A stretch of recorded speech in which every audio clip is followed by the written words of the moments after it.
Hello friends, मैं आपकी दोस्त निशा मिश्रा आप सभी का बहुत बहुत स्वागत करती हूँ आपके अपने मार्गदर्शन चैनल में। आज हम बातें करेंगे एआईबी एग्ज़ाम के बारे में। एआईबी एक ऐसा एग्ज़ाम है जिसे एक एडवोकेट बनकर के प्रैक्टिस करने के लिए एज अ एडवोकेट आपको पास आउट करना ज़रूरी है, अनिवार्य है। आप बिना इसे पास आउट किए एडवोकेट नहीं बन सकते। इसमें कुछ इंस्ट्रक्शन दिए गए हैं जिसे लेकर के लोगों के मन में बहुत सारा प्रश्न रहता है, भ्रम की स्थिति रहती है कि क्या होगा क्या नहीं होगा, क्या क्या चीज़ें हैं। उन्हीं प्रश्नों को लेकर के आज मैं आप सभी के बीच उपस्थित हुई हूँ। अगर ये इंस्ट्रक्शन आपने अच्छे से समझ लिए या इन्हें अच्छे से ध्यान से पढ़ लिया तो आपके मन के बहुत सारे प्रश्न और भ्रम अपने आप ही समाप्त हो जाएंगे। आइए हम लोग एक एक करके इस विषय में बातें करते हैं। देखिए, सबसे पहला इंस्ट्रक्शन है there sorry this booklet contain 100 questions and each question carries 1 marks. It means यहाँ पे 100 क्वेश्चन दिए गए हैं और प्रत्येक प्रश्न के लिए 1 नंबर दिया जाएगा। In case of any confusion in translation, kindly refer to the English version for clarification।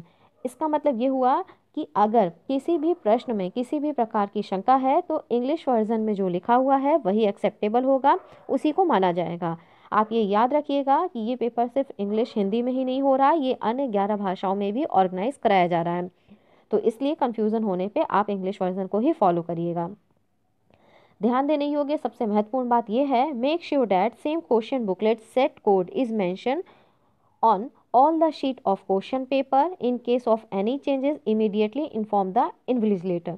Make sure that same question booklet set code is mentioned on all the sheets. ये याद रखिए, जो क्वेश्चन बुकलेट के अंदर जो pages हैं, मान लीजिए 8 हैं 10 हैं, उन सभी पे जो सेट पेपर दिया हुआ है यानी ABCD, उसका सब पे एक ही नंबर होना चाहिए। यानी क्वेश्चन बुकलेट अगर आपको A मिली है तो अंदर के भी सारे पेजेस सेट कोड A के ही होने चाहिए।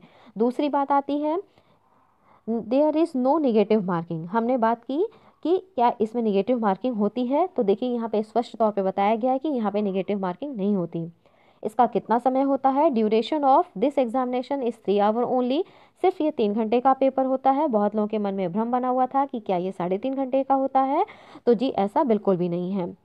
Fill in your roll number and question booklet set code very carefully as the answer sheet will be evaluated as per the code your mention on the answer sheet. आप थोड़ा सा ये ध्यान रखिएगा, fill in your roll number and question booklet set code, इसे आपको बहुत ध्यान से भरना है। एक थोड़ा सा चेंजेस इसमें और भी आपको देखने के लिए मिलेगा। जो आपने और भी कंपटीशन के एग्ज़ाम दिए होंगे वहाँ पे आपने देखा होगा कि रोल नंबर लिखा रहता है, उसके बाद आपको नीचे सर्कल करना रहता है। ये चीज़ तो ठीक है, नंबरों में सर्कल बनाना रहता है, परंतु AIB के एग्ज़ाम में आपको जो नाम लिखना है उसके बाद नीचे ABCD लिखा होगा, उसमें भी सर्कल करना होगा। जब आप OMR शीट देखिएगा तो वहाँ पे ये चीज़ें आपको पूरी तरीके से अच्छे से क्लियर हो जाएंगी। फिर हमारा जो नेक्स्ट पॉइंट है 7, उस पर हम लोग आते हैं। Under no circumstances will the answer sheet be evaluated with any other question booklet set code. ये याद रखिएगा कि कोई भी ऐसी परिस्थिति नहीं होगी जहाँ पे OMR शीट को किसी और के साथ इवेल्युएट किया जाएगा। अब हमारा सबसे इम्पॉर्टेंट जो पॉइंट है जिसके बारे में अभी लेटेस्ट नोटिफिकेशन आया है वो पॉइंट नंबर 8 है, only books and notes are allowed for this examination. इसी को चेंज किया गया है नोटिफिकेशन में। यहाँ पे सिर्फ अब बेयर एक्ट अलाउड हो गई हैं। बहुत लोगों के मन में प्रश्न है कि क्या हम जो यूज़ कर रहे थे बेयर एक्ट वो ले जा सकते हैं या नहीं ले जा सकते। बिल्कुल, आप अपनी यूज़ की भी बेयर एक्ट ले जा सकते हैं, आपको नई परचेस करने की ज़रूरत नहीं है। पर ये याद रखिएगा, कुछ लोगों की आदत होती है बुक में लिखने की, बुक में लिख करके कुछ पेज मार्क बना दिया, उसमें छोटा सा पेज पे लिख करके ऐड कर दिया, तो उस तरीके के बेयर एक्ट अलाउ नहीं होंगे। मोबाइल फ़ोन, लैपटॉप, टैब्स ये भी आपको अलाउ नहीं है। इलेक्ट्रॉनिक डिवाइस किसी भी फॉर्मेट में अलाउ नहीं होगा। नेक्स्ट आता है हमारा सबसे important point, on possession of any electronic device inside the examination hall the candidate will be disqualified from the examination. अगर किसी भी तरीके से कोई भी इलेक्ट्रॉनिक डिवाइस आपके पास पाया जाता है तो आप डिस्क्वालीफाइड हो जाएंगे। इवन अगर आपने कोई इलेक्ट्रॉनिक ऐसी वॉच पहन रखी है तो भी, इसलिए ध्यान दीजिएगा कि अगर आपके पास मोबाइल है तो आप उसे पहले ही सबमिट कर दीजिए। इस तरीके की कोई घड़ी पहन रखी है तो उसे भी निकाल दीजिए।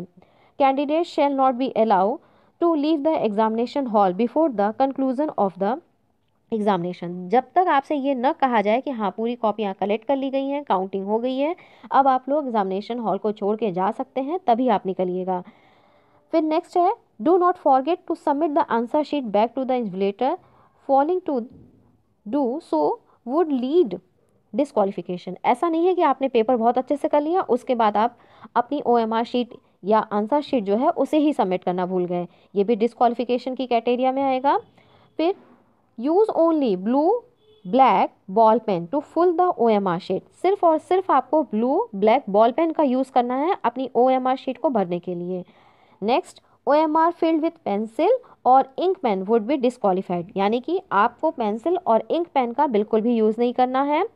Next, use the whitener eraser blade और fluid is strictly prohibited, it will lead to disqualification. अगर आप इस तरीके का किसी भी प्रकार का यूज़ करते हैं, वाइटनर का, इरेजर का, ब्लेड का, तो आप डिस्क्वालिफाइड हो सकते हैं। Do not make any stray mark और tear the OMR sheet, it will lead to disqualification. आप ऐसा कोई भी मार्क नहीं बनाएंगे जिससे कि आपकी OMR शीट पे कोई अलग सा चिन्ह बन जाए, या इस तरीके से नहीं फाड़ेंगे कि आपको डिस्क्वालिफाइड होना पड़ जाए।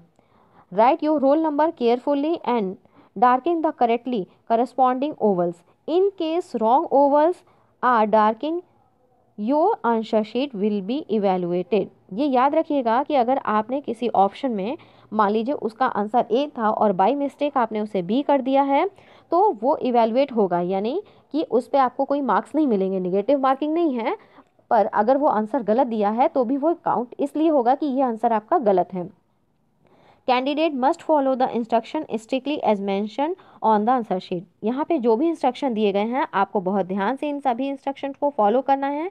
Make sure to get this question paper also signed by the letter, this will be required for any claim if you make later to the council. आपको ये चीज़ याद रखनी है कि आपके OMR शीट पे साइन होना कंपलसरी है। अगर आप बाद में इस तरीके का कोई क्लेम करते हैं सबमिट करने के बाद, मेरा छूट गया, मैंने नहीं सिग्नेचर रखाया, तो इसके लिए आप खुद से रिस्पॉन्सिबल होंगे। क्योंकि कोविड-19 का दौर है इसलिए कुछ और भी इंस्ट्रक्शन फॉलो कराए जाते हैं, जैसे सैनिटाइजेशन के बारे में, आपको मास्क लगाना है, ये सारे रूल और रेगुलेशन आपको खुद ब खुद फॉलो करने होंगे।